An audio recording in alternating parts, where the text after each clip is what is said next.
नमस्कार। जायसी पत्रिका एक बार फिर आ गई है बिहार विधानसभा चुनावों पर डिस्कशन के लिए। सब तरफ यही कयास चल रहे हैं कि कल क्या होगा, तेजस्वी की ताजपोशी होगी या नीतीश कुमार के सर पर दोबारा सेहरा बांधा जाएगा। चारों तरफ यही चर्चा है, न सट्टा बाजार इससे अलग है, न सेंसेक्स, न आम लोग, हर जगह यही चर्चा है। और साथ चार गेस्ट हैं, पहले आपका परिचय करवाते हैं। संजय कुमार जी, आप जानते हैं, समाज सेवी भी हैं, किसान नेता भी हैं। ऋषि कुमार जी वरिष्ठ पत्रकार हैं, रायबरेली न्यूज नाम से चैनल चलाते हैं। दिलकश रिजवी बाराबंकी के मशहूर अधिवक्ता हैं, हमारे साथ जुड़ चुके हैं।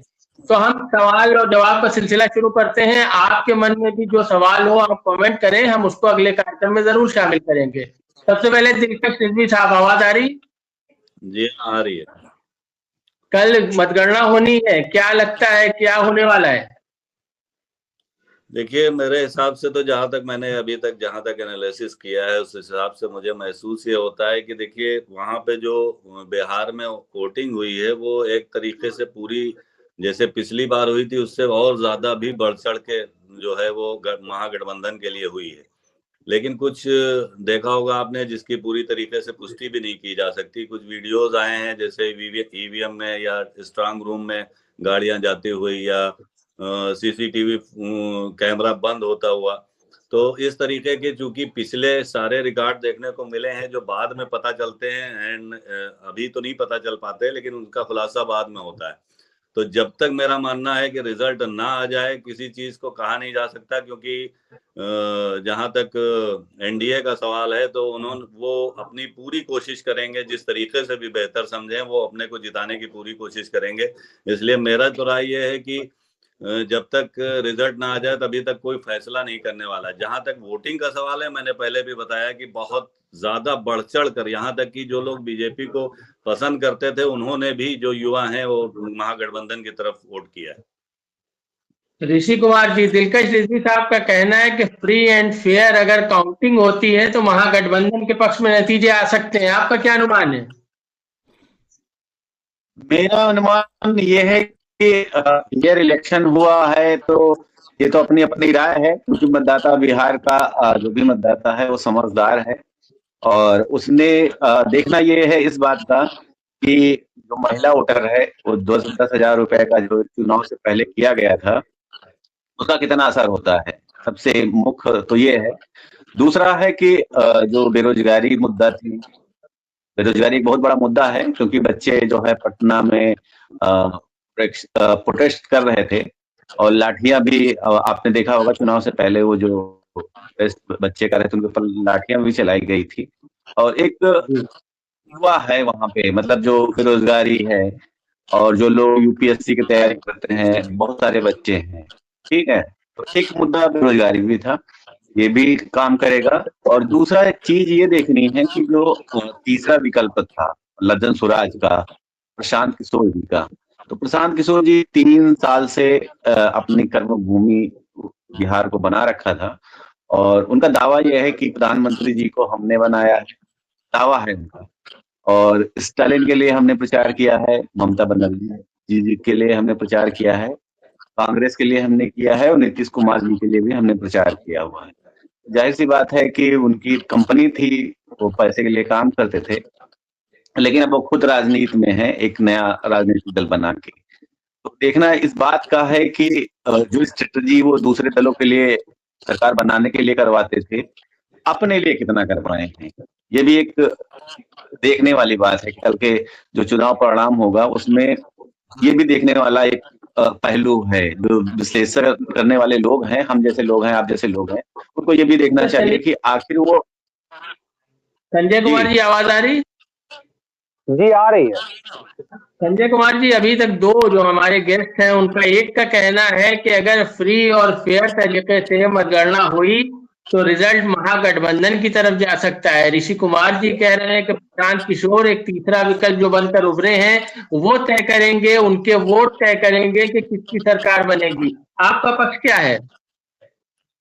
देखिए, हमारा मानना ये है कि फ्री एंड फेयर इलेक्शन तो है नहीं, क्योंकि Bharatiya Janata party free and fair election है ही नहीं।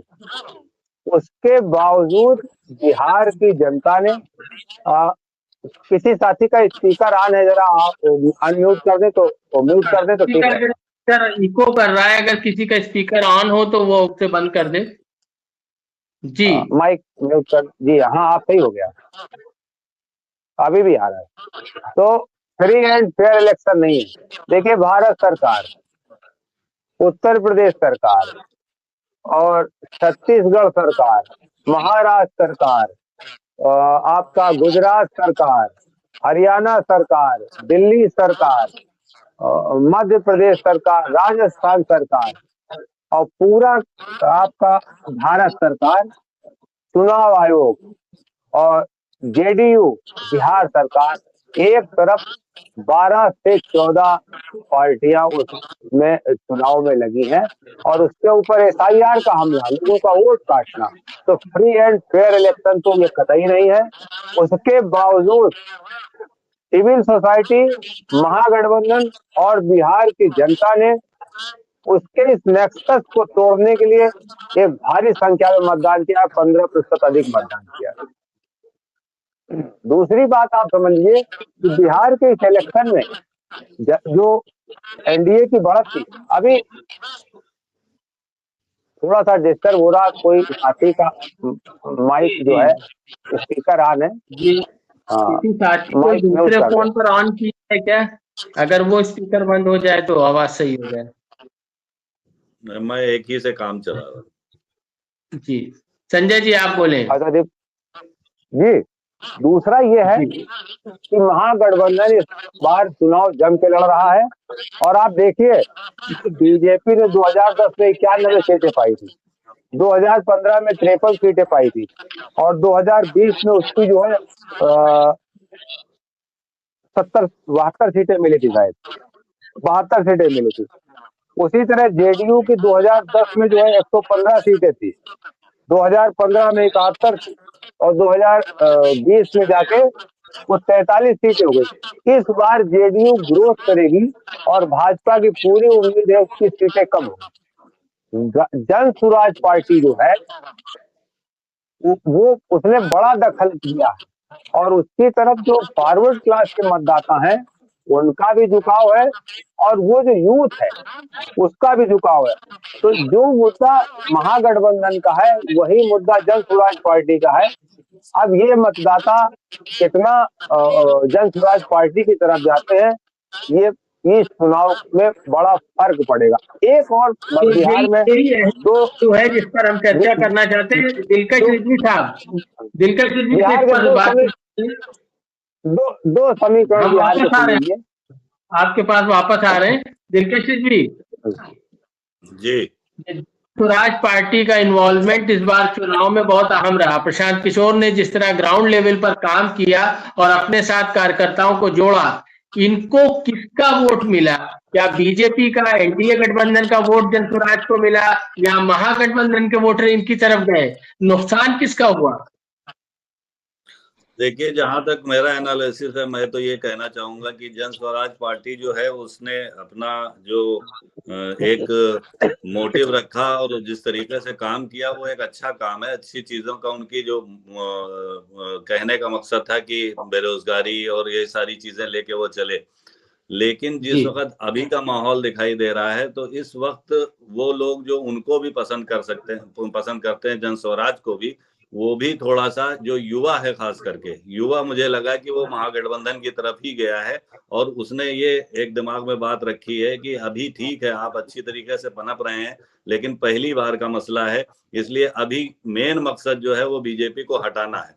इस बात को लेकर वोट वहां पर पोल हुआ है और उस तरीके से मेरा ये मानना है कि जन स्वराज पार्टी अभी उतनी अच्छे पैमाने पर सामने इस इलेक्शन में नहीं आएगी, जहां वो दोनों के वोट उसको जरूर थोड़े थोड़े मिलेंगे, लेकिन वोटरों के दिमाग में यह था कि बीजेपी को अगर हराना है तो महागठबंधन को ही जिताना पड़ेगा। ये एक ऑप्शन जो था वो लोगों के अंदर देखा गया है और मैं गलत भी हो सकता हूं क्योंकि मैं कोई भविष्यवाणी नहीं कर रहा, लेकिन जो मुझे अभी तक दिखाई दिया उससे मुझे महसूस हुआ कि सभी के दिमाग में यह था, क्योंकि पिछली बार आपने देखा होगा कि महागठबंधन बहुत कम वोटों से कई सीटों पे हारा था। तो अभी एक ये जो तेजस्वी ने भी एक ऐलान किया था कि आप लोग ज्यादा से ज्यादा वोट करें वो इसीलिए था कि अगर किसी भी तरीके की 1000-2000 की बेईमानी भी की जाए तो उसको भी रिकवर कर सकें, इस तरीके की, क्योंकि लगभग 20 साल बीत चुके हैं वहां की जनता को, और 20 साल में उसने यही देखा है कि हमको सिर्फ पलायन का सामना करना पड़ रहा है, किसी भी चीज में वहां पर प्रोग्रेस दिखाई नहीं दे रही। ये एक पब्लिक के दिमाग में बात थी जिसको सोच के उसने वोट किया है, मेरा ये मानना है। ऋषि कुमार जी, यही सवाल आपसे भी है कि जनसुराज को जो वोट मिले हैं ये किसके वोट है, क्या चांसेस है, क्या एनडीए को लॉस हुआ जनसुराज के मैदान में आने से या महागठबंधन का नुकसान हुआ?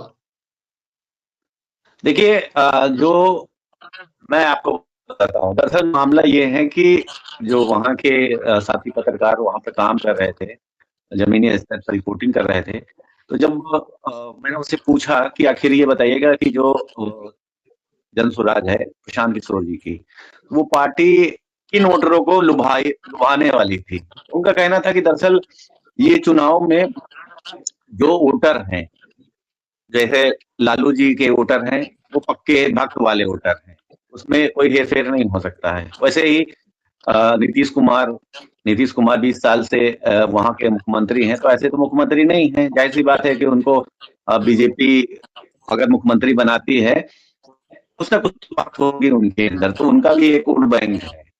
उसमें से उनका कहना यह था कि जो इन दोनों को नहीं चाहते, मतलब वो जंगल राज और प्लस ये सुशासन के नाम पे जो 20 साल का शासन है, इसमें से ये लोग नहीं चाहते हैं, दोनों को नहीं चाहते हैं। तो उनके पास एक तीसरा विकल्प प्रशांत किशोर थे, उन लोगों ने उनको वोट दिए, वो भी ठीक है। दूसरा एक चीज और था कि पहले से ही उनको प्रशांत किशोर जी को ये बोला गया कि ये भारतीय जनता पार्टी की बी टीम है, मतलब ये आरोप उनके ऊपर लगते रहे और बाहर आके वो जवाब भी देते रहे, और उस जवाब को कवर करने के लिए वो अभी उप मुख्यमंत्री जो वहां पे थे, उनकी डिग्री को लेकर बहुत सारे चुनाव से पहले उन्होंने खुलासे वगैरह करे, उन पर आरोप भी लगाए कि वो भ्रष्टाचार किए हैं, जो डिप्टी सीएम है वहां के, उनके ऊपर भी इस तरह की बातें थी वहां पे। तो अमूमन एक चीज और थी, जिन लोगों को उन्होंने वोट मतलब टिकट दिए थे वो अपने फील्ड के मास्टर लोग थे। मास्टर लोग का मतलब जैसे पूर्व डीआईजी और या नेत्र सर्जन, गणित के जो वहां के फेमस लोग थे, इन लोगों का अब वो जो उनकी पब्लिसिटी है, पॉपुलैरिटी है, उसको वोट में कितना कन्वर्ट करा होता है उनका, तो देखना ये पड़ेगा। तो अमूमन जो जनसुराज है वो जनसुराज 3 सालों से जितना मतलब वो जमीन स्तर पे हर ग्राम सभा तक पहुंची है, तो प्रशांत किशोर का इतिहास रहा है कि वो डाटा के बल पे काम करते हैं, मतलब उनके पास डाटा है, और भले किसी राजनीतिक दल के पास हो या ना हो, लेकिन उनके पास हर ग्राम सभा का प्रशांत किशोर के पास डाटा है, और 5 लोगों की टीम है उनके पास। बाकायदा उन्होंने 20,000 को जो एटीएम कार्ड वगैरह वो सारे किए हुए थे, क्योंकि उनका सारा खेल डाटा का है। तो जाहिर सी बात है कि कुछ ना कुछ इन्फ्लुएंस वो जरूर करेंगे। तो इसलिए कल का जो सुबह का परिणाम होगा मेरे हिसाब से वो क्लोज फाइट होगी, मतलब क्लीन स्वीप तो बिल्कुल भी नहीं होगा। जैसे लोग कहते हैं ना कि एक तरफा चुनाव था, ये बिल्कुल भी नहीं है। और दूसरा चीज ये है कि संजय जी से सवाल हो जाए। संजय जी, क्या कल का रिजल्ट यानी तेजस्वी भी जनसुराज को देख रहे हैं, नीतीश की नजरों में भी जनसुराज है, क्या जनसुराज तय करेगी कि किसके सर सेरा बंधेगा कल?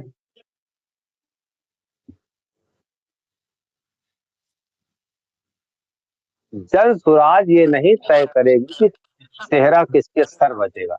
जनसुराज ने उन वोटरों को जरूर आकर्षित किया है जो ना तो जनता दल यूनाइटेड को पसंद करते हैं, ना भारतीय जनता पार्टी को पसंद करते हैं, और ना ही आरजेडी को वोट देना चाहते। उनके लिए एक विकल्प है। तो जनसुराज पार्टी एक अच्छा वोट पाएगी, और उसमें संभावना के मतलब बदलाव के वोट भी जनसुराज पार्टी को जा रहे हैं। केवल नोटा वाले वोट ही जनसुराज को जा रहे हैं? आपकी बात से तो ऐसा लग रहा है।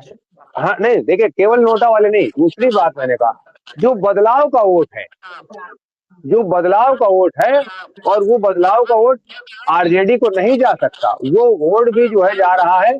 और जो कुछ वोट उसमें से जो आरजेडी को जा सकता था, उसके पास एक और विकल्प है जनसुराज पार्टी, क्योंकि उसने कई जगह बहुत अच्छे उम्मीदवार उतारे हैं। तो उम्मीदवारों की अपनी महत्ता होती है, वो कुछ ना कुछ वोट जो है उनके अपने होते हैं व्यक्तिगत तौर पे। अच्छा, दो फैक्टर मैं आपसे बता रहा था बिहार में ये कितना काम करेंगे, ये कल दिखाई पड़ेगा। एक तो बिहार में जनता दल यूनाइटेड का एक नारा था कि बीजेपी हाफ और लोक जनशक्ति पार्टी साफ। तो लोक जनशक्ति पार्टी को कोई सीट तो थी नहीं, वीआईपी की 8 सीटें थी, और 8 सीटें अगर घटा दिया जाए वो भारत उससे बिहार सरकार से तो 225 से वो जाके 117 पे आ जाते हैं। और इसमें अगर 10-15 सीट भी भाजपा को नुकसान हो जाता है तो आप समझिए वो सारा फायदा।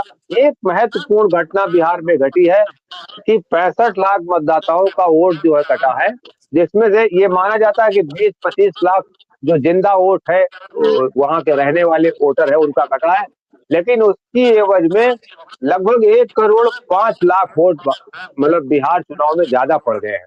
तो ये एसआईआर का जो कुछ चुनौती जो मतदाताओं ने दी है, जम के वोटिंग की है, ये बहुत बड़ा फायदा करने वाला है महागठबंधन को। और ये जो वोट पड़ा है, जो भी रिपोर्टें आ रही हैं वो यही कह रही हैं कि ये वोट एनडीए के लिए तो नहीं है, एनडीए के खिलाफ है। अच्छा, कल एक खास इंतजाम किया है चुनाव आयोग ने, यानी आखिरी राउंड की गिनती होने से 2 राउंड जब बचे रहेंगे तब पोस्टल बैलेट गिने जाएंगे। पारदर्शिता बरतने की एक कोशिश है चुनाव आयोग की तरफ से कि पहले जो वोट होते थे पोस्टल बैलेट पहले गिने जाते थे, लेकिन कल जब 2 राउंड बचेंगे तब पोस्टल बैलेट की गिनती होगी। इससे क्या फर्क पड़ेगा? थोड़ा इज्जत बचा लेगा अपनी चुनाव आयोग, बस चुनाव आयोग अपनी इज्जत बचाएगा। ये थोड़ा सा परिवर्तन करके, उसके ऊपर तोहमतें बहुत लग चुकी हैं। और अभी आपने बताया कि देखिए कहने का बड़ा फर्क होता है। आप देखिए कि सुनील कुमार सिंह एमएलसी आरजेडी के हैं, उन्होंने क्या धमकी दी है कि अगर चुनाव आयोग कोई 2020 जैसी चुनाव की गणना में हेरा फेरी करती है तो वही नेपाल वाला हाल होगा। तो बिहार में बड़ा दबाव है सिविल सोसाइटी का और राजनीतिक पार्टियों का चुनाव आयोग के ऊपर, और ये होना चाहिए। चुनाव आयोग ने तो पूरी कोशिश की, वो फर्जी वोट बिहार में ज्यादा नहीं बढ़ा पाए। उसके बाद भी रिपोर्ट आ रही है जिन लोगों ने। संजय कुमार जी, दर्शक हमें इसलिए देख रहे हैं कि कल क्या होगा, तो आप कम से कम अपने तजुर्बे के आधार पर एक अनुमान लगाएं कि कल आरजेडी महागठबंधन या एनडीए महागठबंधन। देखिए जो भी वातावरण दिखाई दे रहा है वो यही कह रहा है कि जो ज्यादातर 16, 17, 20 ये जो एग्जिट पोल आए हैं जिसमें भाजपा 2/3 बहुमत तक पा रही है, तो ये गुजरात नहीं है, बिहार है। ये आकलन फेल होना चाहिए और महागठबंधन बिहार में आगे होना चाहिए। मतलब सारे आकलन यही कह रहे हैं। आपका भी अनुमान हम जानना चाहेंगे कि आप अपने राजनीतिक अनुभव के आधार पर क्या समझते हैं कि कल तेजस्वी यादव या एनडीए?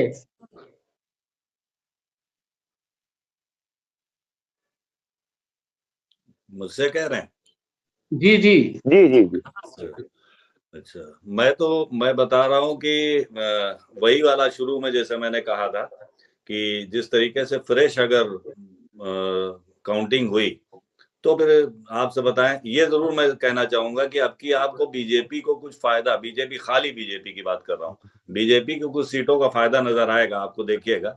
लेकिन अगर फ्रेश हुआ तो महागठबंधन मेरे ख्याल से बहुत मतलब ये नहीं कि एक तरफा जीतेगा, लेकिन हाँ ये है कि पूर्ण बहुमत में आने के इम्कान है उसके।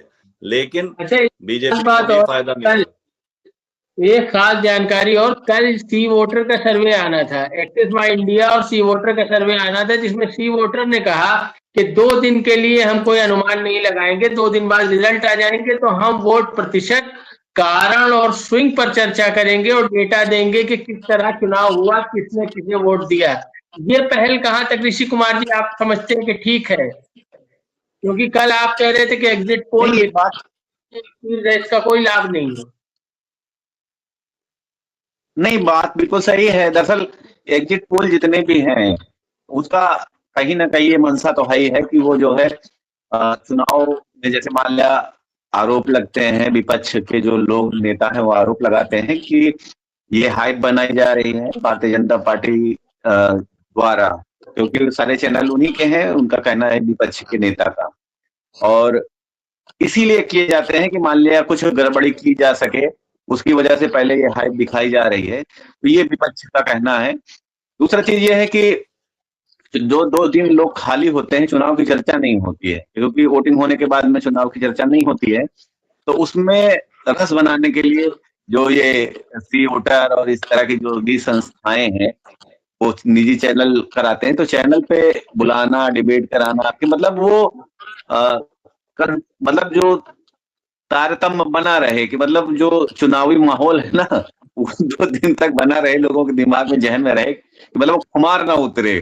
तो उस खुमार को जिंदा रखने के लिए जो है ये एग्जिट पोल वगैरह की तरह की चीजें आती हैं, क्योंकि आप कल हम लोग चर्चा कर रहे थे कि भाई 12,000 लोगों से आप बात करके सैंपल साइज लेके आप पूरी विधानसभा की, मतलब वहां तक वो लोग आम वोटर तक, हमको एक चीज बताइए कि जो लोग सर्वे करते हैं, सैंपल उठाते हैं, तो वो सैंपल क्या एक गरीब आदमी जो खेतों में काम करने वाले मजदूर हैं, क्योंकि बिहार तो वैसे भी काफी पिछड़ा इलाका है, और वहां जाके सैंपल साइज कहाँ से उठाएंगे? तो इसलिए जो है ये जो सी वोटर कह रहा है वो सही कह रहा है। कल संजय कुमार जी ने इस बात पर अपना तर्क रखा था कि असल में वो लोग फोन से डेटा उठाते हैं। हो सकता है सोशल मीडिया पर जो लोगों की पोस्ट होती हैं, ट्विटर पर जिस तरह लोग लिख रहे होते हैं, व्हाट्सएप मैसेजेस से और ग्रुप से एक आइडिया लेते हो सकता है सैंपल साइज वहां से उठाए जाते हो, क्योंकि कभी कभी वो बात करते हैं, अर्बन एरिया में बात करते हैं ज्यादातर, और ग्रामीण क्षेत्रों में भी उन्हीं तक पहुंच पाते हैं जिनके पास संसाधन है, जिनके पास उनके एक्सेस रहते हैं, नंबर रहते हैं। लेकिन वो आम आदमी जो फोन चलाना नहीं जानता, उससे वो ज्यादा बताइए। नहीं सर मैं समझ रहा हूँ, जैसे वो सिंपल साइज लेते हैं तो सिंपल साइज में वो क्या पूछते हैं कि आपने किसको वोट दिया है? नहीं, वो एक आइडिया लेते हैं कि इसका झुकाव किधर है। अच्छा, सिर्फ झुकाव लेते हैं। 5, 7, 10 प्रश्न करते हैं, उससे आंकड़ा लगा लेते हैं वो मुख्यमंत्री की पसंद कौन है, और इस तरह के पहली पसंद कौन है। संजय जी मुझे एक चीज बताइए कि जैसे हमारे गांव के वोटर हैं, ठीक है, और गांव के वोटर हैं, और क्या हम अपने गांव के वोटर से पता लगा सकते हैं उसका झुकाव किस तरफ है? देखिए उसके मन में क्या चल रहा है, मूड कॉमन मूड पता चलता है। 10 आदमी से बात करने पर एक कॉमन मूड बना। नहीं वो सही बात है, तो उसका मूड ही तो पता चलता है ना, और किसको देख के आया है ये नहीं पता चलता सर। मूड पता चलता है। आपने जो बात कही वो बिल्कुल सही है कि उनकी पहुंच बहुत कम होती है, और जो पोल होते हैं, एक तो ओपिनियन पोल है जो चुनाव से पहले किया जाता है, लोगों की राय लेना, उनकी सोच को समझना। दूसरा है एग्जिट पोल, जो वोट देने के बाद आदमी से बातचीत के बाद एक लिया जाता है। पोल का जो अपना फलसफा है वो बहरहाल कहाँ तक सही है कहाँ तक गलत, लेकिन पूरी तरह से इसे एकदम बेकार और बकवास भी नहीं कहा जा सकता। कहीं कहीं इनके आंकड़े दुरुस्त भी होते हैं। दिलकश जी बिल्कुल सही, बिल्कुल सही है। एग्जिट पोल, इसके रेलिवेंस पर सवाल उठ रहे हैं। एग्जिट पोल क्या सही होते हैं या बिल्कुल बकवास होते हैं, या एक एजेंडे के तहत तैयार की क्या राय है? देखिए मेरी राय ये है कि आपने अभी देखा होगा कुछ दिन पहले कि अभी न्यूज चैनलों ने सीधे इस्लामाबाद और क्या कहते हैं कराची पे कब्जा कर लिया था।